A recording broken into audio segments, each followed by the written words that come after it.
It's finished. For now. They reached the same conclusion again, without realizing they were being guided there. They learn efficiency well, but no restraint. Any unexpected variables? A few attempts at deviation. Successful? Briefly. Do they still believe it was their choice? They always do. The observers will be satisfied. They usually are. What happens next? We wait. When they begin to notice patterns, the patterns will change. Archive it. Done. So today we are going to be taking a look at the finale of Wixo. And yes, this is the finale of the series. This is the final episode of Season 1. This series has been going on for, I think, probably about a few months now. It started in March of last year, so it's been nearly a year, which is crazy. But it's going to be ending today. But let's do our final recap of the series. In the last episode, we saw World War V break out, as all the nations across the world declared war on each other and nuked the oblivion out of each other, as you can see by the radiation layer. And we are going to be seeing, I guess, the last war of the series and also the biggest war of the series take place. So if you guys enjoy, make sure to like and subscribe, and for the final time, let's get into it. So I'm going to be turning the radiation layer off for the minute because it's, I guess, a bit distracting for the actual conventional fighting. We're going to be starting down here in Italy, as we do have the Sicilians slightly pushing back after the Triangle Alliance joins the war. We managed to push back the Hungarian offensive over here down to just a small little port area, and Italy is pushed back tremendously up north. As the Sicilians and this Yugoslavian country are actually working together, it's because, well, they kind of want to ensure that they both survive and working together to defeat the enemy. So the enemy, my enemy, is my friend, I guess. They will send their troops in across the border, taking over this major city that has been nuked, but still a major city. And these guys are actually a lot stronger than we may have thought before. Now, they're not, like, obviously, they're not really strong, they're not as strong as Hungary, but they're able to do some decent ground, or make some decent ground at the start of the war when Hungary is quite distracted. Over here, the Romanians having a much worse time, as they're going to get absolutely crushed. Yeah, it's not very good that they're fighting a bit of a two-front war at the minute, because, well, yeah. Their capital is captured by Moldova, and Hungary will push in over here and connect up with the Black Sea. And have a complete capturing of pretty much all of the north of the country, as I push back to just find a hold on this southern area here with one last major city. But Anatolia will move a bulk of their troops up here to try and fight back against Hungarian push down, because they don't want the Hungarians to push down, because if they can push past Romania, that's their final line of defence against them gone, and they'll basically just have Romania to fight them, which, well, they'll basically just have Hungary to fight them, and that wouldn't be very good. So they're putting a majority of the military over here, and they're going to wait for Caspia to, I guess, sort of come close to defeating them, and then they're going to strike Caspia, because this land over here, it's not the most valuable stuff ever. Caspia is going to be able to push further into the Anatolians, as they're not really focused on this at the minute. They see this as the least of their worries, which is kind of weird, because Caspia is the third strongest country in the world, but hey, Anatolia is not very smart. You can, if you remember back in the War of Anatolia or whatever, yeah, they weren't very smart there, and this same thing's happening here, as we have the Caspians just moving in. Now, this has actually allowed the Arabians down here to push up north and actually completely push the Caspians out of their country, as they are basically seeing this as the great, I guess, pushback. I don't know why did they change the colour there. But they completely push Caspia out of their country because Caspia isn't really too focused, and they also push the Persians out of the country quite quickly. Because they do have a huge population still, they have the most viable areas of the red team, so they're able to, I guess, push back slightly. And we also have them, weirdly enough, making a land invasion over here in this country and taking over the Holy City area once again, just like literally at the end of the series. But this isn't just for historical importance, this is for a frontline against Oman, who they're going to start an invasion of. This really helps the brown team actually to fight back against Oman as well, because they are, I guess, getting helped by the red team now directly. And I think the red team probably has the strongest countries in Arabia to fight with. Well, definitely themselves, they are the strongest countries still. And then the brown team is probably a close second, and Oman is then probably third. But over here we do have a very broken Egypt, who has been nuked to oblivion, start pushing back against the red team slightly. And they're also going to send a few volunteer troops up here to start to fight back against the Caspian invasion, just like this. But over here, up a bit north, we actually do see the Moldovans make an invasion into Ukraine.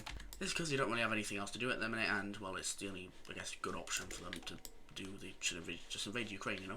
We'll see them do that and also push down here over to the Sea of Azov, in which Crimea will get completely cut off, and, well, they're going to actually completely lose Crimea, and Ukraine is, at this point, not doing very well. As the Caspians are just going to decide to come in and occupy the rest of Ukraine because they just don't want it to die. They want to have some buffer around the areas from here. But over here we do actually see a sad death happen very late on in the series, as Blue Xinjiang and India don't really have anywhere to fight, and they want to fight because they don't really like each other very much for some reason.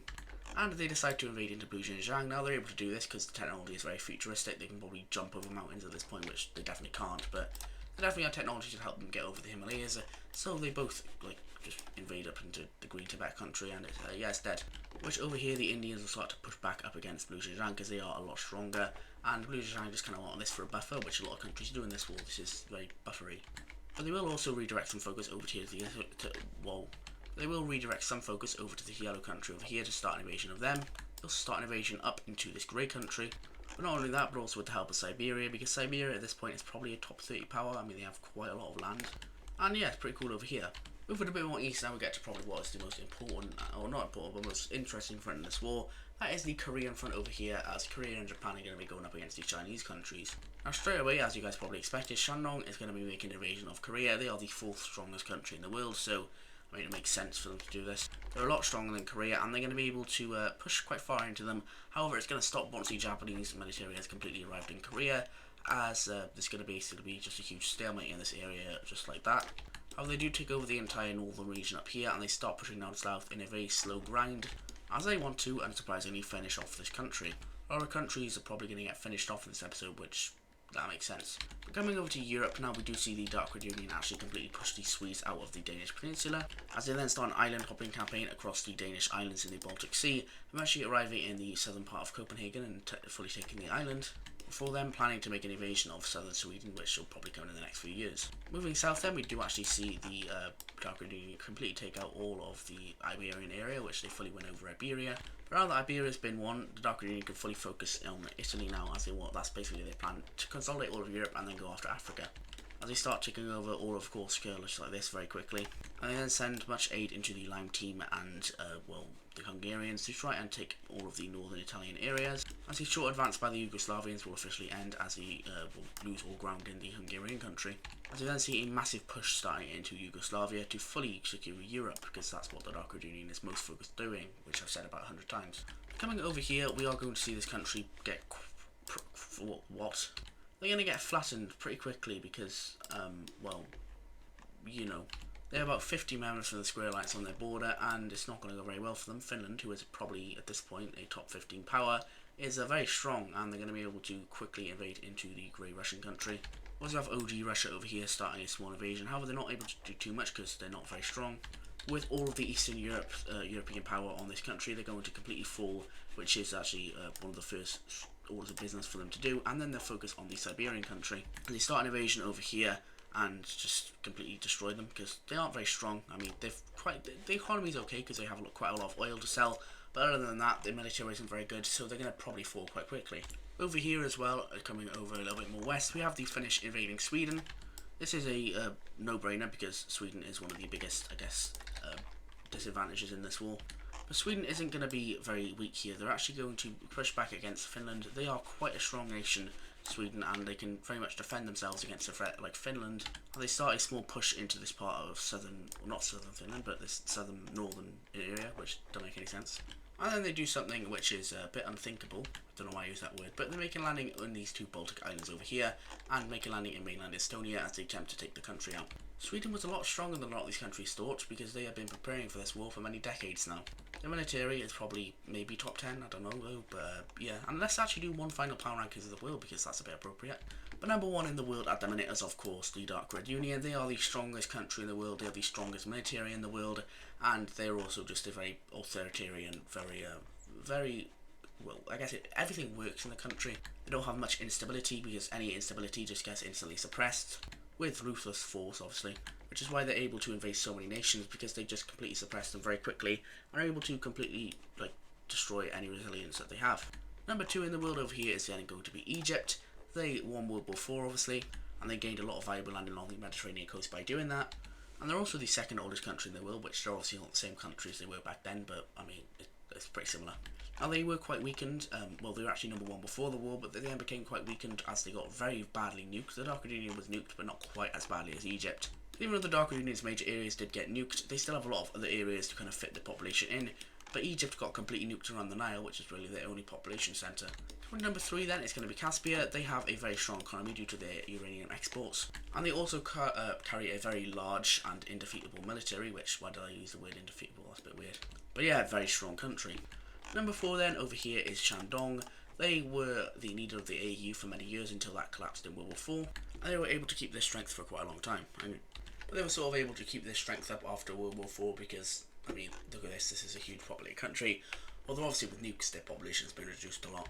Number 5 then is going to be India. They also have a very heavily populated country, especially in these northern regions here. They have a lot of population along the Indus River, and the south is also quite populated as well, but this city is the most populated, the capital. They have an extremely large military, which a lot of the countries in the world do at the minute, but they have one of the larger ones. If this is military rankings, they would actually be number 3. Moving on to number 6 then, that's actually going to be the Canadian Union. They are not actually in any alliance, they are the most neutral country, or they are in the neutral alliance, but that doesn't matter. Number 7 then is actually going to be Morocco. They also do have a very big military, which I'm not even going to explain. Number 8 is going to be Anatolia. Number 9 is actually going to be Indonesia. Number 10 then is going to be Finland. Number 11 is Australia. Number 13 is Mexico. Number 14 is Persia. Number 15 is going to be Sicily. Number 16 is Hungary.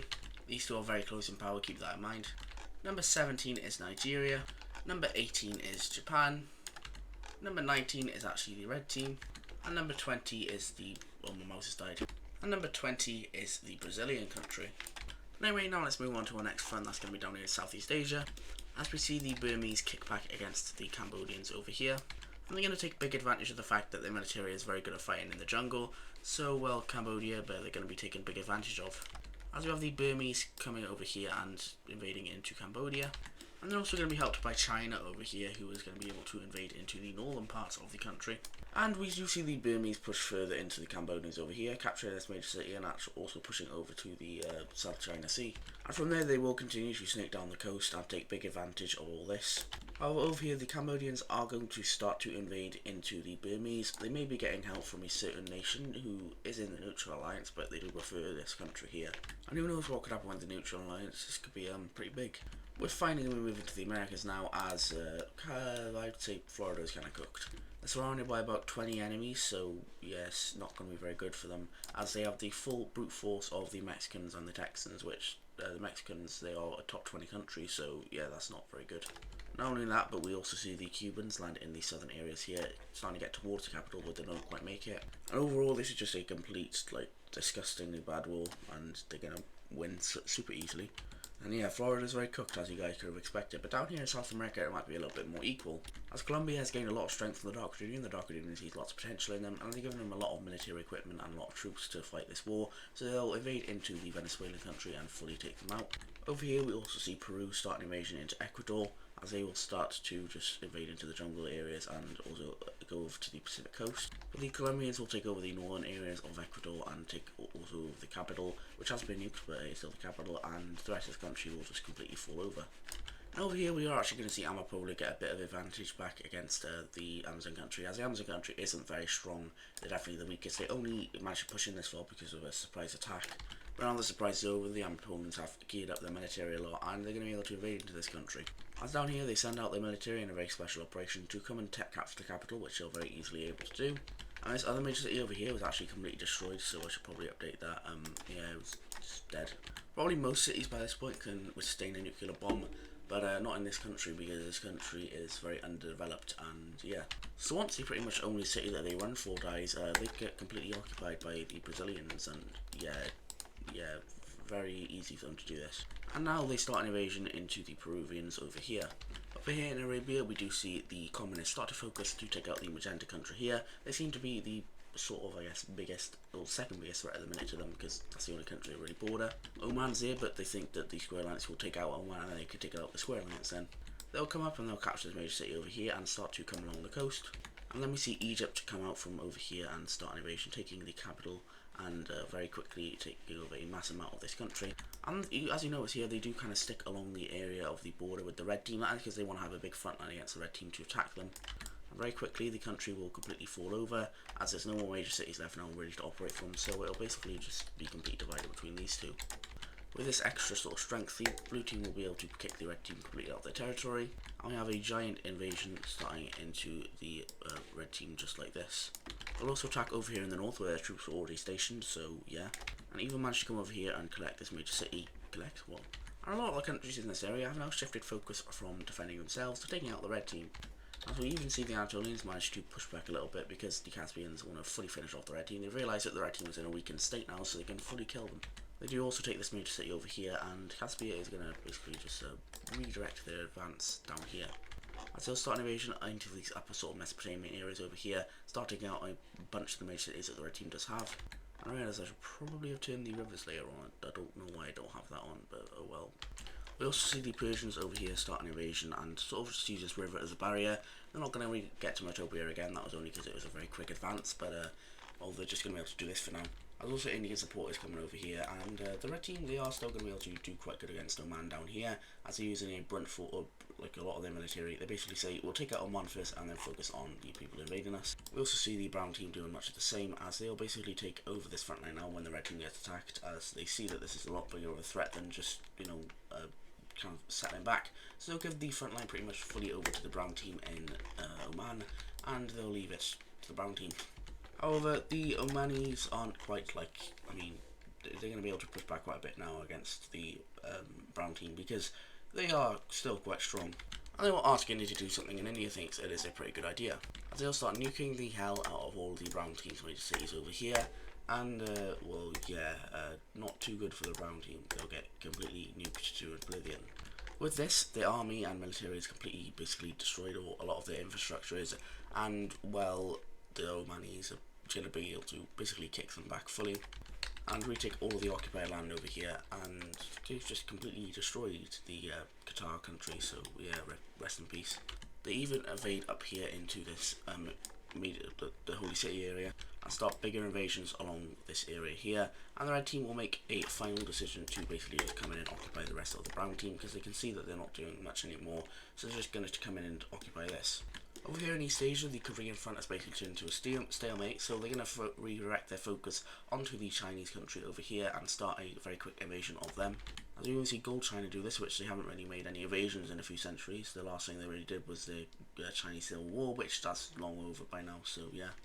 We even have Burmese troops coming up over here to start an invasion into the Chinese country as well as the green team over here.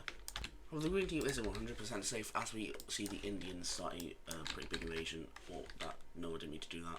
But the Indians will start an invasion across the border of the green team, as they see necessary to take over this land first and then invading to Shandong with China. Over here, the Dark Redunians' focus on Italy hasn't stopped down at all. They're still going to invade very far in, even getting near to where Rome was.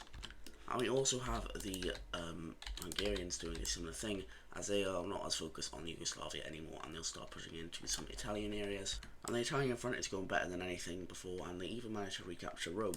Even better, the Hungarians are able to capture the capital of Yugoslavia over here, and basically just rush in and take over most of the major cities, and they managed to take over all this land and just leave them with this smaller area down here. And Hungary has done insanely well on this war. They've taken over a lot of land.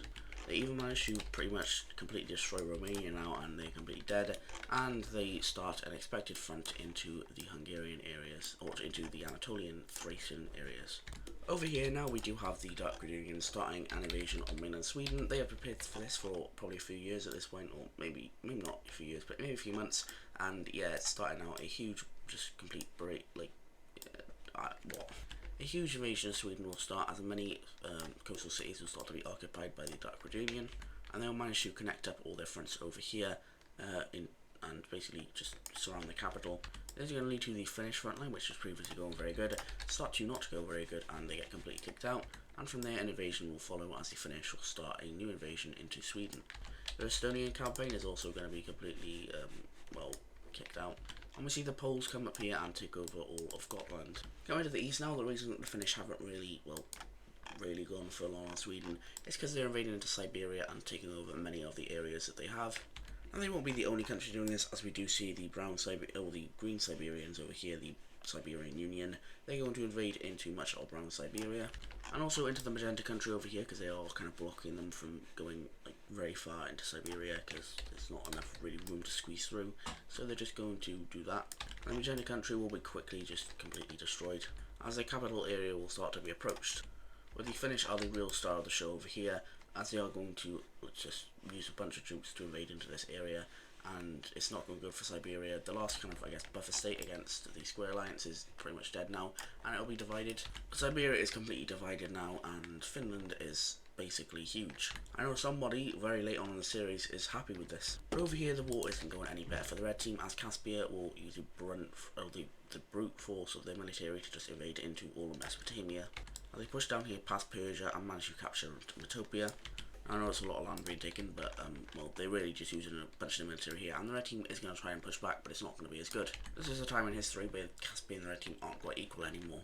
We also have the Egyptians closing on this side over here, so we've got to remember that. This is basically like a four-front war, three-front war, with Oman down in the south as well, pushing up further into the red team. And they even managed to push up here and make a spearhead over to this city and take the old capital of the Qatar country. As we see many invasions from the, I guess, occupied state of the, whatever this is, magenta country. And they'll push in quite far into the Arabian country very quickly, taking them over. I can't speak at the minute, it's like, I don't know. And this is basically just the end of the red team over here, as the Omanis will push up further, now basically sneaking along the coast. They'll be very quickly invaded by the, well, Egyptians. And the same thing with Caspia, as, well, you know what I mean. They'll be surrounded out by all sides, and a quick push into the country will continue. And the Egyptians will manage to push in, and it's basically like a mirror of World War IV, I guess, but that wasn't really too long ago. However, the final event will happen with Caspia taking over half of the city over here, and Egypt will take over the other half. The red team is now officially dead, and I guess Square Alliance hold over Arabia is gone. Dark Virginia is very angry with this, so they're going to boost their invasion and start an invasion of Sardinia, as it will basically just be completely destroyed. It's not very too far of a gap between Corsica and Sardinia, and they'll also manage to take out Ibiza finally. And a pretty big thing will happen here, as a naval invasion of Sicily will happen with the Dark Virginians starting basically taking half of Sicily. And the Italians will quickly move down the rest of the peninsula. Hungary is also pretty satisfied with their gain, so they'll basically give this over to the Italians. But Italy will be quickly taken by the Italians, just, well, for the second time in history now. But they will also make an invasion of this northern area of Sicily here. However, the Dark Union will make the final blow as they take over Malta and also the rest of Sicily. And now Sicily is officially gone, and pretty much all of Europe has now been won over by the Square Alliance, except for the northern areas, but this looks very likely. Now Britain and Ireland are very scared. They've been nuked in oblivion and they're still recovering from that. But they're going to be even more scared now as the Dark Union makes a landing over here in northern England. They didn't want to do the British Channel because they know this is a very defended area, so they pull off a surprise invasion up in the north. And they managed to capture the capital of the British Union in Yorkshire over here, and basically push over to the Celtic Sea, I forgot what it's called. And they'll pretty much be split in half now, as they also have a further invasion down this area. And Dark Union will push down south and manage to connect up with this area down here. Also have them invading over here into Wales. And then pretty much all of the Southern British Union will fall over to the Dark Union. This does also cause Scotland to rebel up here, so I guess welcome back Scotland to the series, although probably not for very long. The Dark Union are just going to slow their advance down as they invade into the rest of Scotland over here, and it'll just be basically completely destroyed. From there they'll invade into the Scottish exclave of Ireland, and then plan an invasion of Ireland. But over here it's not very good news for the Triangles, as the Swedish capital has been captured. Yikes. They'll begin to push very quickly up the southern Swedish peninsula over here, even invading into these areas. And the Dark Union will even start a brutal invasion of southern Norway over here along the coast. But it's not all sunshine and rainbows down here. They're not just going to like forget that there's a war going on. So the Caspians will start a new invasion into the Egyptian occupied Arabian area, which is a very smart idea because Egypt was like, yeah, we cool now, but no, they weren't cool. Oman will also join in on this, well, I guess attacking of Egypt. And well, yeah, with the population and the military, I guess strictness of Persia and the population of India, they'll be able to very quickly invade into a lot of this area. But over here in East Asia, the Korean front line has finally been broken, and the stalemate officially ends as the Shandongis will invade into the northern areas of Korea now. They manage to take the capital down here, and well, this is just not very good. And just like that, the Japanese will actually invade into the rest of Korea, and then start an invasion back into the Shandong occupied areas. And up here, Siberia, who is kind of going all out in this war, will start an invasion of northern Hokkaido, or not Hokkaido, sorry, Sakhalin. But over here we have a lot more of Florida finally falling, and it looks to be the end for them, as they're basically split in two now, and this area up here is not very strong compared to the southern area, so it will very quickly just completely die. And we also have an invasion around this area now, pushing up to the border of the Texans, and the United States will finally fall, as we have the end of the Floridians finally coming. Down here we do actually have a slight Mexican pushback against the Colombians, but the Colombians will use their brute force to invade into the Brazilian country. This is a very costly, probably, I guess, strategy, but they think they can pull it off. And then we come over to the Pentagon Alliance, as they're not very happy with the, I guess, state of this war. Much of their infrastructure is being damaged by accidental missile strikes, which are meant for other countries, but don't actually arrive in other countries, they actually arrive in them. So they're going to start to say, hey, if anything else happens, then we're going to join this war on our own side, and we're going to batter all of you. They're basically all just bark and no bite, so they're not really going to do anything at the minute, but hey, we'll have to wait and see. Anyway, we're actually going to be focusing on a bit of a different event now, and that is actually going to be hyperbombs. During the war, no nations have been really slowing down on hyperbombs, they've been basically making them the whole way through, and we're going to see a lot of updates to these numbers here.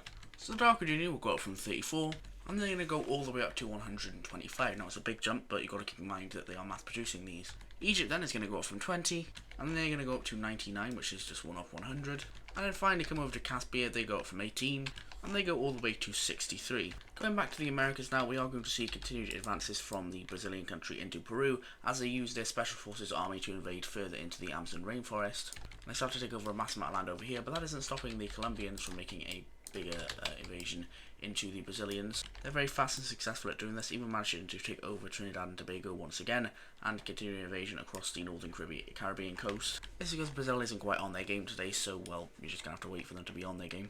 But over in Mexico, they are going to be able to push these guys back all the way to the Panama Canal, and in fact past the Panama Canal and up into, South America. But over here now, we have the Dark Union actually taking over this Bahamian island from the, Egyptians. And they use that as a landing point to take over the entirety of the Bahamas, and even make a push into this area of Cuba. So they manage to take over the entirety of the eastern side of the island, and start pushing up, the entirety of it, and pretty much take over most of it. They also make a landing over in the Hispaniolan areas, and take over the entirety of this region. And then finally move into the Puerto Rican country, as they fully manage to take over all of Hispaniola and eventually invade into Puerto Rico. From here they carry out an operation to start an invasion and re-liberate Florida, which they're able to do, okay. But that does kind of allow Sweden to push a little bit back against the Dark Union, as they aren't in the best position. They're using quite a lot of their military over the Americas, and they kind of stop focusing on Sweden for a bit, so they're going to be able to push back slightly. And a similar thing is going to happen over in Norway, as they're going to push back slightly against the Dark Union military. However, Finland is carrying a lot of the weight up here in the northern parts, as they take over all of this northern area of Sweden and all of the coast, I guess, and start a push down into the southern parts of Sweden, as they kind of want to just take all this after the war. However, over here, we haven't really focused on this front for a while, but Caspia will be able to push back against Moldova. And this is probably one of the more important fronts in the war, as Caspia is very strong, Moldova isn't very strong. And this could allow Caspia to finally enter into Europe, which is what they've been wanting to do. They're able to push Moldova back over here and then start their own invasion of the country.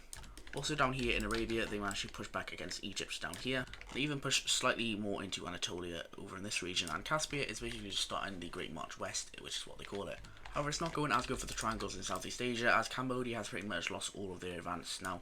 The Indonesians are actually not supplying those much anymore, because they are actually having a bit of a crisis of their own. They are in a bit of a financial situation at the minute. So, well, yeah, rest in peace Cambodia. They're going to get quite squashed, as the Burmese will work down the coast over here and take big advantage of the fact that they are very weak, and quickly push into the rest of Cambodia and encircle this region and take over the capital finally, pushing them down to their final areas and fully take over the nation. Southeast Asia has now been won by the Squares. However, it's not 100% finished, as India will start an invasion now into Burma, a very surprise attack, as most of their military is still caught up in Cambodia.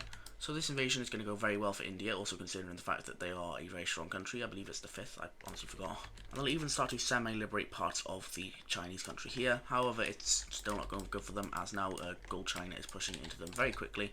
They probably should have joined the Square Alliance, but well, they couldn't do that in the end because of the Civil War. But the capital is captured by China, and Shandong and the rest of the Chinese nations will start to very quickly enclose in on the rest of them. And eventually, pretty much all of the nation is just going to be completely destroyed by all 3 of these guys, or 4 actually. And Burma will be able to push back at this little pocket over here. And now with this, I guess, final little roadblock over here gone, they can send a lot more aid to Burma to try and fight back against India, which is what they'll very quickly be able to do. But over here now we do have the Shandongese pushing a bit back against the Japanese. And it's not going very good for them, as we have the Siberians pretty much fully taking over all of Sakhalin by now. And we have a invasion strategy of the mainland Japan being worked out. And Japan at the minute doesn't really have any way to get aid from Indonesia. That's because Taiwan and the Philippines are kind of blocking aid to get up to Japan, so Japan is actually going to have to do something about that. And that is that we see Japanese ships arrive in Taiwan and fully take over the entire island in a matter of days. They then have a very quick peace treaty with the island and manage to fully annex it. And a few days later, a similar thing will happen with the Philippines, as they'll be very rapidly invaded by Indonesia, who, well, they also did have a bit of a war at the start of this era actually. But Indonesia will quickly invade up into all of the Philippines, officially taking them all over. And now there's no block for Indonesia and Japan, and they can give aid to each other quite easily. And this gets another very bad thing, is that these countries can now no longer get out of the Pacific. Japan and Indonesia, who don't really like, well, Indonesia isn't really a big fan, and the rest of the Pecking Alliance isn't a big fan of any of the alliances, except for the triangles.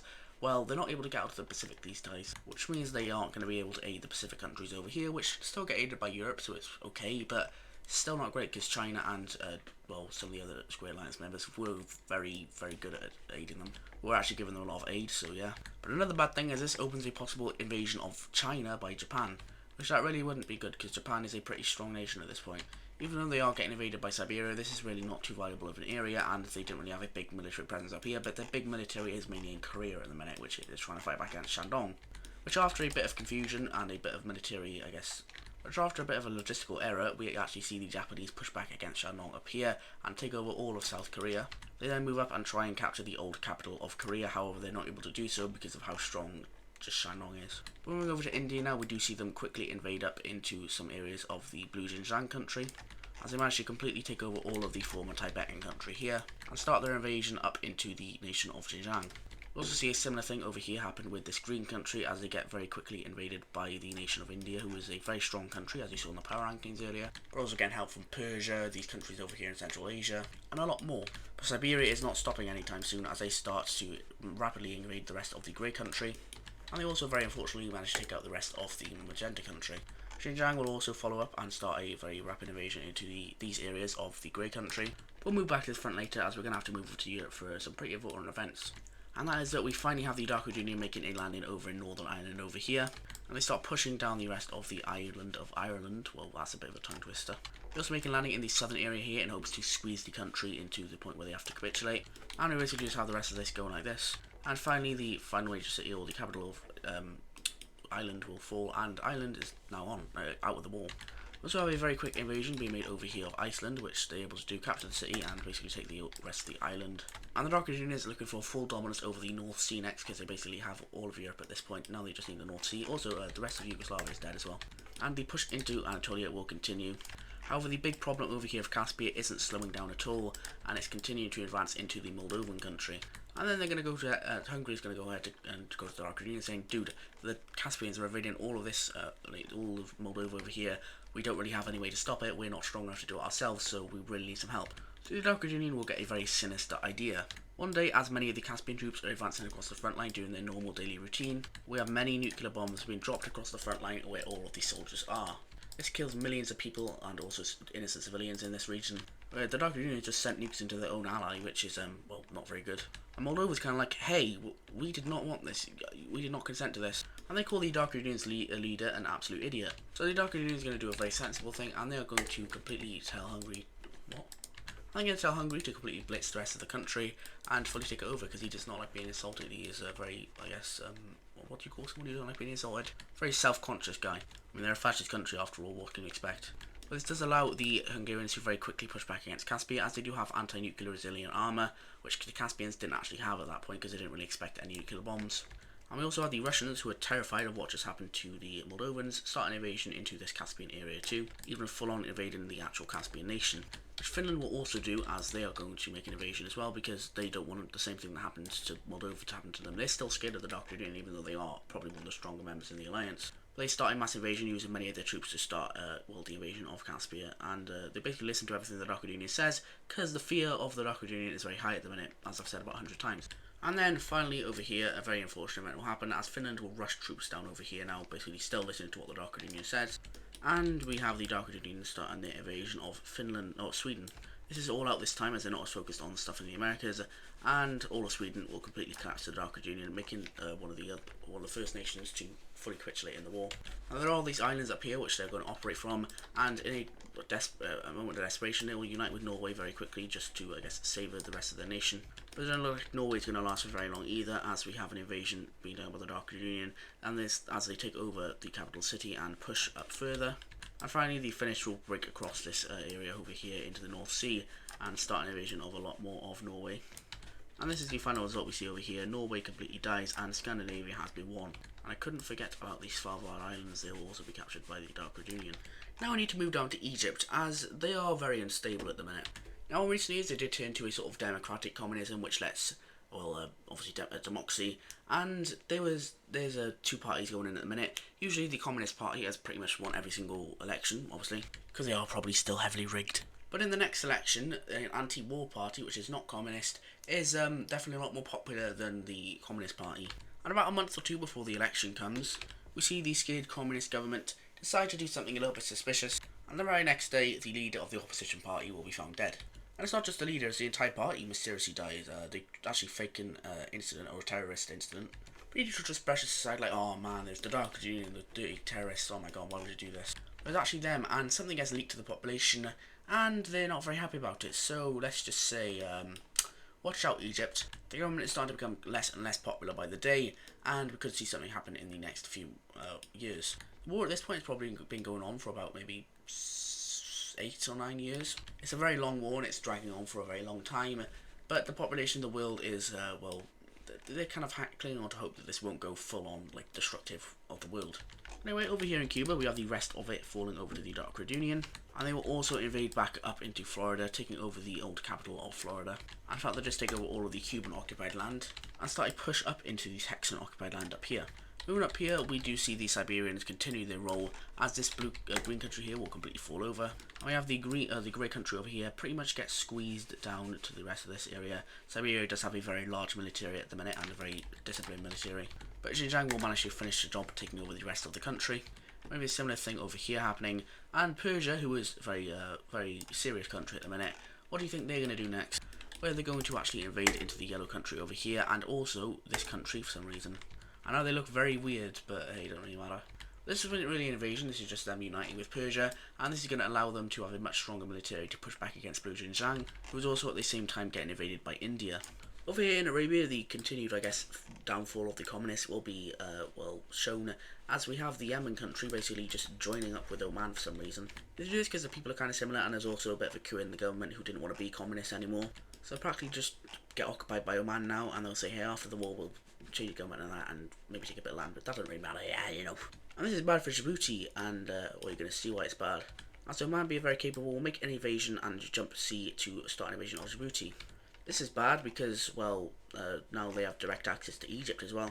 I guess he's just gone over the Indian Ocean and taken over Socotra. Yes, that's India. And an invasion on the tip of Somalia has just commenced. You may say, why is Tanzania not doing anything? Well, I'll show you now. Many rebellions across the country will start along the Lake Victoria area. We also have a joint one between Djibouti and the Tanzanian country over here. And we also see one over in this region as well.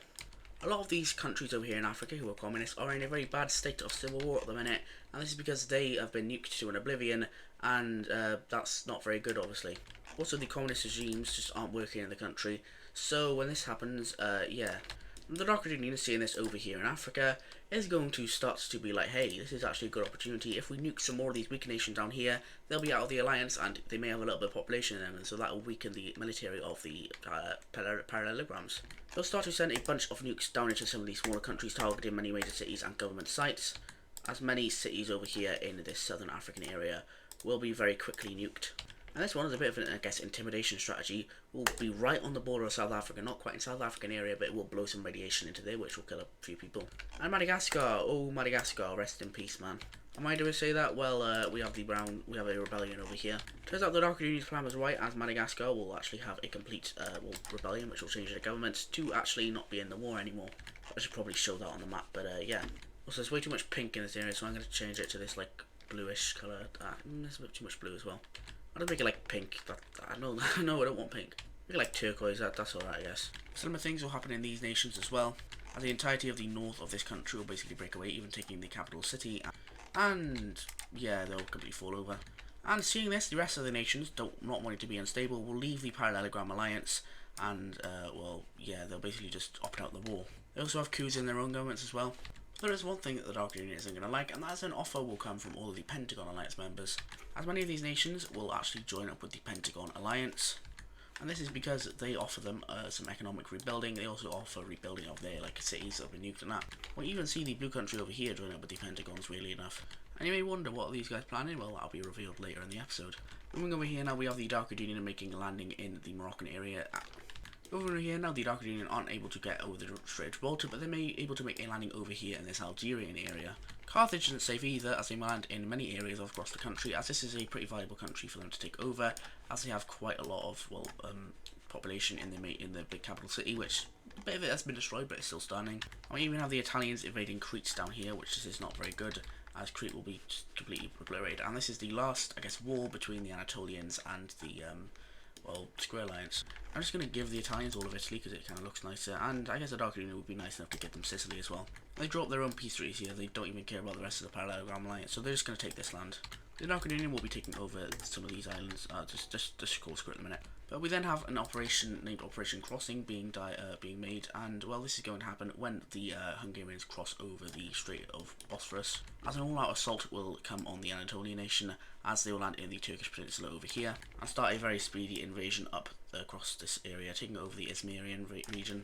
Also have the Hungarians jumping over here and taking over some of these islands, and very quickly linking up with the Italian forces in a very joint invasion of the Anatolian peninsula. This is especially bad due to the fact that the Caspians are invading over here, and oh no, we just have the Caspians reaching the Mediterranean, which is not very good.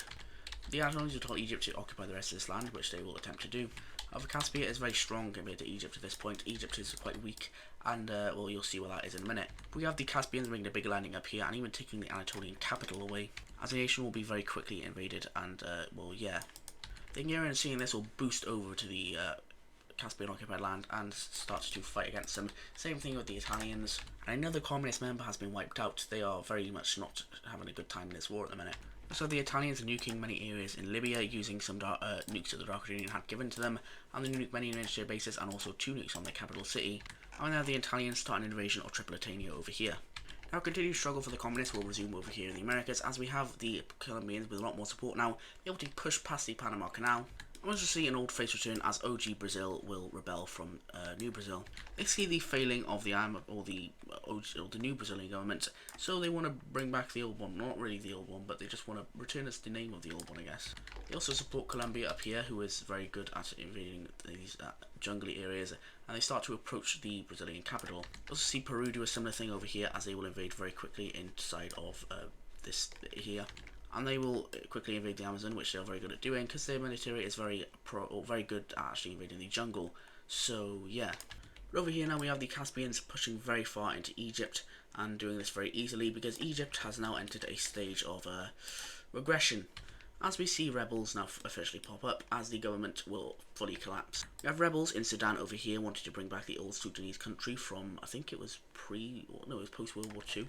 And also around the main, more populated areas of Egypt around the Nile, we have a bigger rebellion which wants to make a new Egyptian government which is more democratic than the last. Caspia, seeing this as a great opportunity, will blitz through the rest of this colony over here. We'll also get the Orange team to invade up into some of this region here.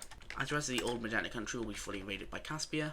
and we then have a full-on assault into Egypt starting now, as Caspian troops will land in the Nile Basin area and basically just take over the capital area of Egypt and all of this here. I'll even invade into the rebellion, which is just weird, because why would you do that? But this is practically a field day for Caspian now, as they have taken over all of Mesopotamia and also northern Egypt, and some of the parallelogram alignments are starting to lose hope. This country will actually full on collapse because of all the nuclear bombs have made it so hot that people can't even live there. Same with this country here and this country. And they'll basically just become completely anarchists. We also have the Nigerians leaving, seeing no point of being in this war anymore. The Moroccans do see this as a great betrayal, as well as the rest of the Egyptian government, who is still operating. Actually, should probably thank Caspia for killing that rebellion, because that would have killed them if it wasn't for Caspia. We do have the Gabon and the green country over here, both leaving as well. The blue country will also opt out, and these two nations over here will do much of the same.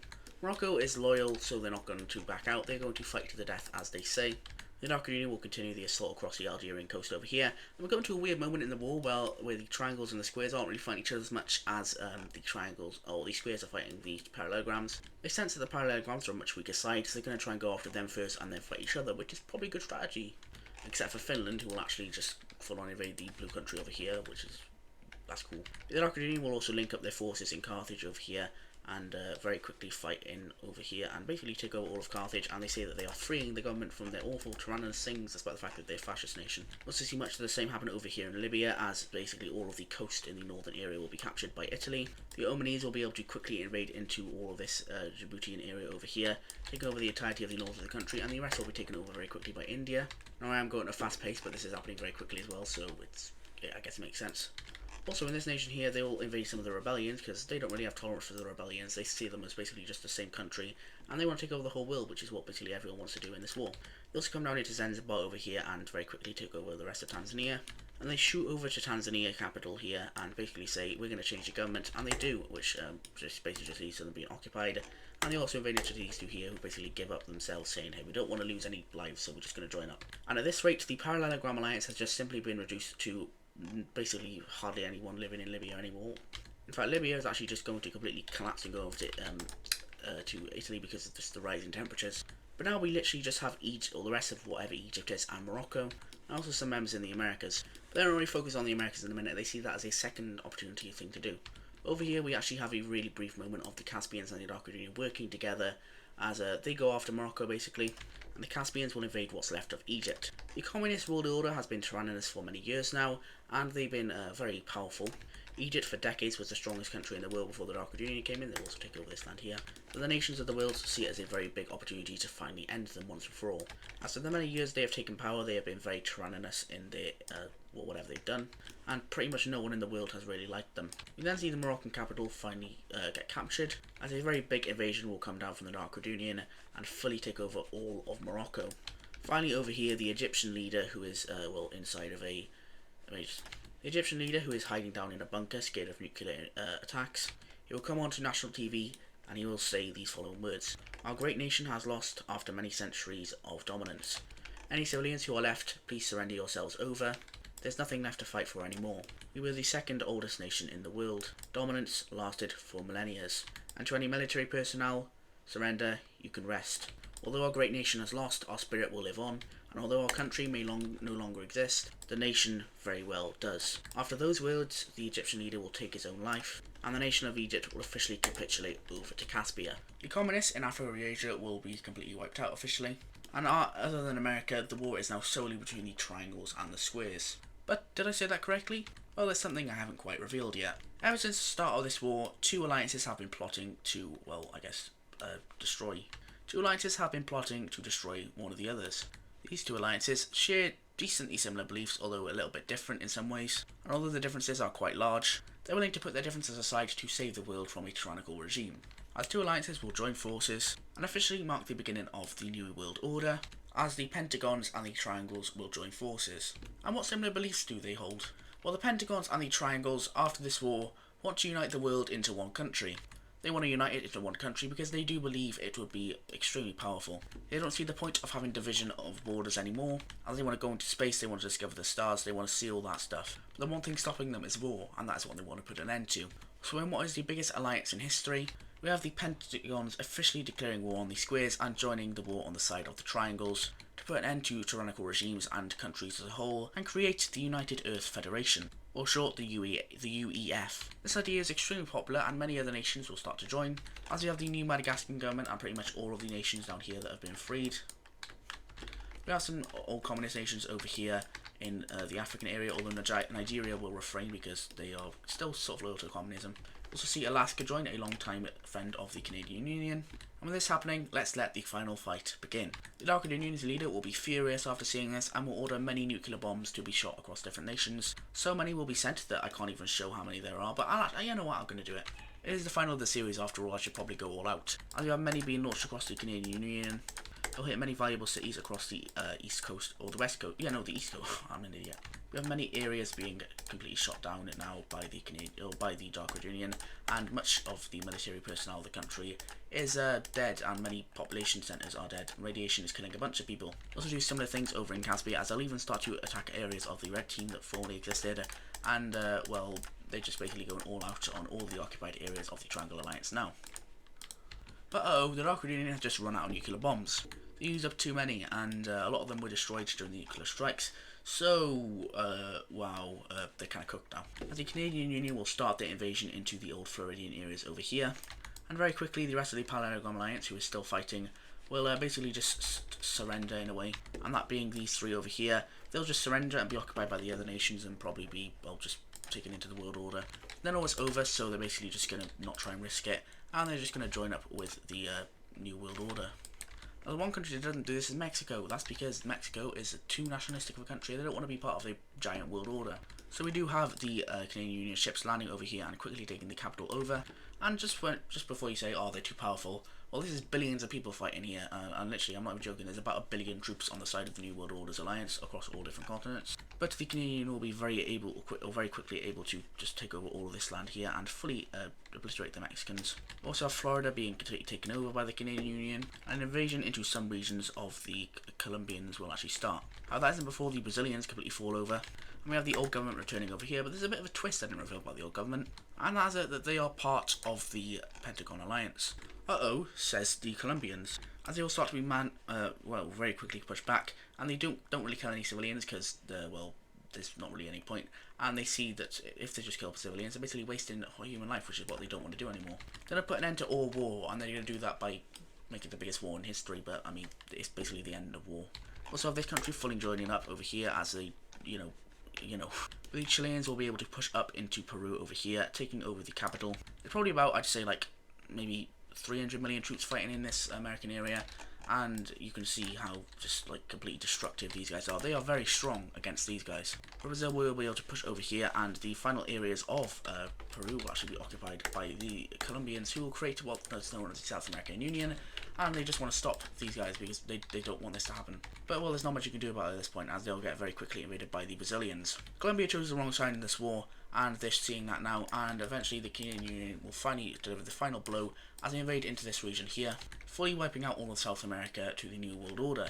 Now in Asia, we do see the Shandongians being very scared, so they'll send as many troops as possible into Korea and manage to fully take over the entire peninsula. This is only because they're actually conscripting a lot of people by now. However, that doesn't really matter, as the Chinese make a landing down here, or the Japanese make a landing down here in China. We also have the Indonesians very quickly invading up into Burma over here. The capital will be captured within a matter of weeks, and we also have Cambodia fully falling over to them as well, which they were, I guess, on the same side, but I mean, it's basically, there's no point of just not occupying them at this point.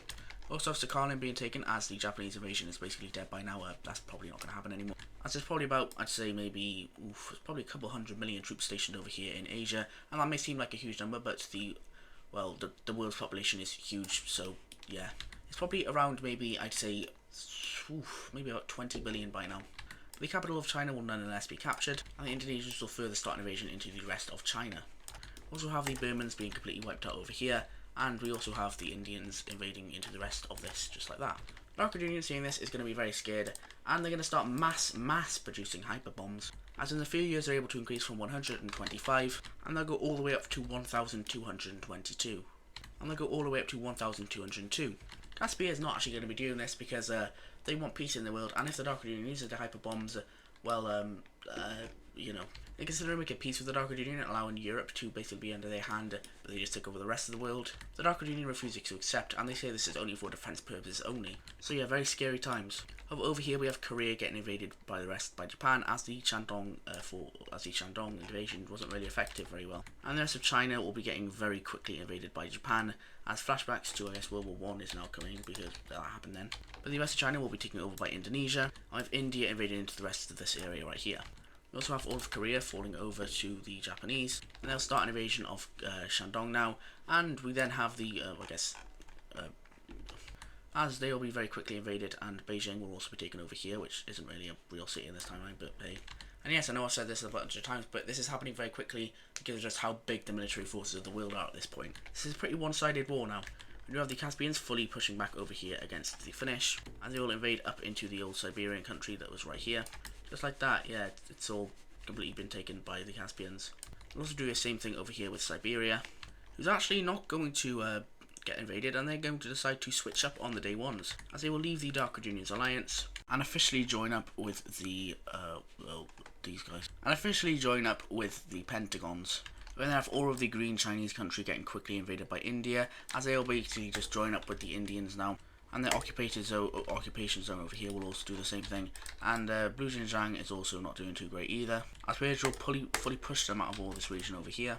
That is the worst border I've seen in my entire life. But they'll also start an invasion of the Blue Xinjiangians as well, as they haven't really done much in the war, so they're just going to be able to use brute force of the military now to officially, well, I guess, unite the world. And Blue Xinjiang will officially be wiped out. From there, there's only one country left in East Asia to fight, and that is Shandong. We have many invasions in the northern part of the country, which are very populated areas by Japan. They also start coming out of the south over here, and work their way up the coast of the country, which is also extremely populated. India will also invade over here, and start invasions up into the Shandong over here. And yeah, well, this complete death for these guys. As a joint force with the Manchurians and the Siberians will commence over here, and they'll invade the very northern areas, the sort of Mongolian areas of the Shandongese. But the Shandongese won't survive for much longer, as most of the country will now fall over in this region, and the Japanese will finally work to take them out over here, and officially then we have the falling of the Shandongese capital and the winning of the East Asian Front for the New World Order. Now finally coming over to the western part of over here, we have the final, battle of this war taking place, and that is the battle for Europe. We have the Caspians invading over here into the Libyan area, and we also see all of the Africans. This isn't the orange country, but all of the African countries invading up into the Dark Union occupied area of Morocco. As with millions of troops, we then see the Albanians take over practically all of the Greek area. They even take over Athens. They'll also invade into Turkey over here, and Turkey's completely taken. And then a landing is made on Thrace, and the Caspians officially mark into mainland Europe. There's also an invasion with obviously hazmat gear at this point, but they invade into Moldova now and fully take over the entire area. We have Russia also pretty much completely falling very quickly. And with this, the Dark Union will see the failing of their allies, and they'll decide to do something which is a bit sinister. They're going to invade all of their allies as they start an invasion of Spain, fully taking them all over. They will then go ahead to fully annex all of Iberia, and they'll annex all of their occupied lands as well. They'll even take over the Italian Libya areas, and Italy's like, whoa, what the hell was that? The Dark Union will say that their allies have been a failure, so they're going to officially invade all of their allies and try and do better themselves. They'll take over all of Italy very quickly and crush any rebellion in there. They'll also invade up into Finland, and eventually Finland and the rest of these guys are basically going to switch sides and join up with the Triangles, or the Pentagons, whatever you want to call them. They're basically the same alliance. We see something like this happen, but Hungary will stay with the Dark Union because they are the most loyal country there. The Dark Union will very quickly start invasions into the Polish over here, fully taking over the country in a matter of days. Also have them invading up the Scandinavian area as well. An invasion of Finland will follow then, as the Dark Union is showing their true strength. They are using all of their population practically to join in this military operation, and they'll quickly take over all of Finland in a very swift operation. And we shall then do the same thing to Estonia and Latvia over here. And this might be unrealistic, but come on, it's the end of the series, guys. I should do something a bit extravagant. As we have the Albanians over here invading up into all of the Hungarian occupied land, capturing all of this just like that. And Hungary will get pushed up over here just like that and lose their capital, officially destroying the Hungarians. Although they will actually give the land over to Caspia, as Caspia says they want to deal the final blow to the Dark Union. They'll then give them one last chance: release Hungary and get out of Europe or face consequences. And to that, the Caspians will respond by invading into the Dark Union's mainland, in which very bad consequences will come.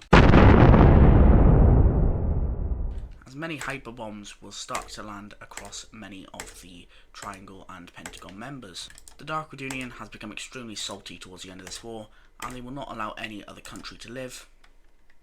As countries such as India and many other nations over here will start to lose billions of people due to the hyper bombs, and the world at this point is heating up to a point where it's pretty much all dead.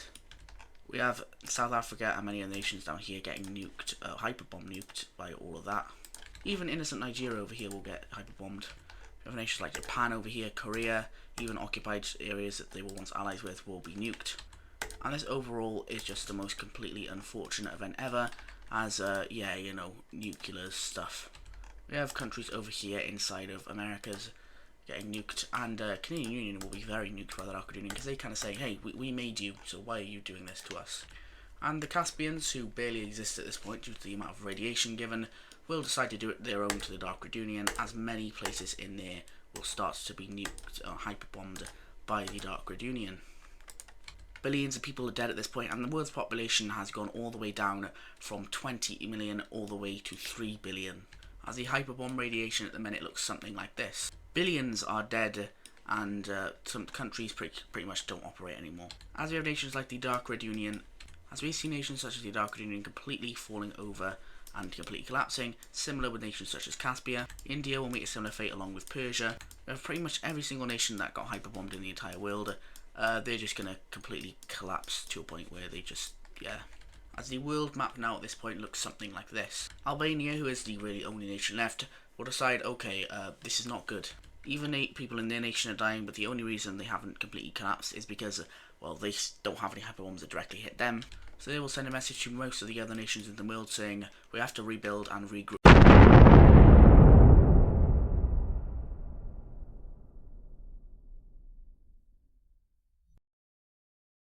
Just as that happens, many huge bombs of capabilities the world has never even seen before hit the world consecutively at the same time, wiping out the entire human population of the Earth. Every single major city is dead, the world is completely destroyed, and everyone has been murdered completely. However, over here in Louisiana, we see something interesting happen along the Mississippi River Basin, as a new civilization will start to emerge down here, as a few humans were left, and civilization will start to rebuild and re-emerge again. And the civilization will basically just be a hunter-gatherer civilization, and many people will start to surround along here that were caught in the radiation. They will once again be wiped out by another bomb. And the world at this point is practically just dirt. That was really the only fertile area left of the world, and it's every single animal is dead, every single human is dead, every single plant is dead. There's nothing living in the world at the minute, but no one really knows who fired that bomb. Well, obviously no one knows because, everyone's dead. But we don't know who fired those bombs exactly. However, something very unexpected is going to happen, as many dots will appear across the world, and, the world will magically become fertile again, as massive bombs with the labels of ERU will land across the entire world, and animals and plants are magically back. We then have a probe device, a weird figure that sort of resembles a human, however is much more intelligent, will arrive and start to plant many different devices down, and he will then leave and go back to the stars. We then see civilization start to emerge once again over here, but that is for another time, as this is a scenario where civilization starts over. Hope you guys have enjoyed the finale of Season 1. This has been a lot of work and a lot of months in the making. I've been planning this out for months, and I finally got to a conclusion I was happy with, which is why you're seeing this video right now. This is definitely the biggest video I've ever posted on this channel, and it's taken a lot of planning, as I said. But obviously that, there at the end there, that was a build up for Season 2, and if you guys like Season 1, you're going to like Season 2 even more. And this ending, it's going to mean something, alright? So definitely don't forget about this ending. This ending is very, very important for Season 2 in general. But remember this ending during Season 2. Do not forget this at all. That's a warning. But my map is in kind of a state after this. It obviously looks something like this, which is definitely not mappable, so that's why Season 1's over. But I hope Season 2 will be a lot more in-depth and a lot better than Season 1 in different ways. And you can click off the video now if you don't want to hear me yapping for the next few minutes, because that's basically what it's going to be, but it didn't matter. There's a lot of different scrapped ideas I had for the final, but none of them really worked, and eventually I came up with this idea, which I think was good, and all will be revealed later in Season 2. But anyway, that's the end of an incredible journey that was Season 1. Hope you guys have liked and subscribed. Hope you guys enjoyed this video. Make sure to like and subscribe if you haven't already. Also hype the video because, well, you can actually hype the video now. I just realised that the other day, but yeah, hype the video because this would be really cool if this could get to a spot in hyped. Also, hello to everyone watching the premiere chat right now. This is obviously the final, so it's going to premiere. But I hope everyone has enjoyed, and I'll see you in the first episode of Season 2, and for the final time of Season 1. Bye-bye.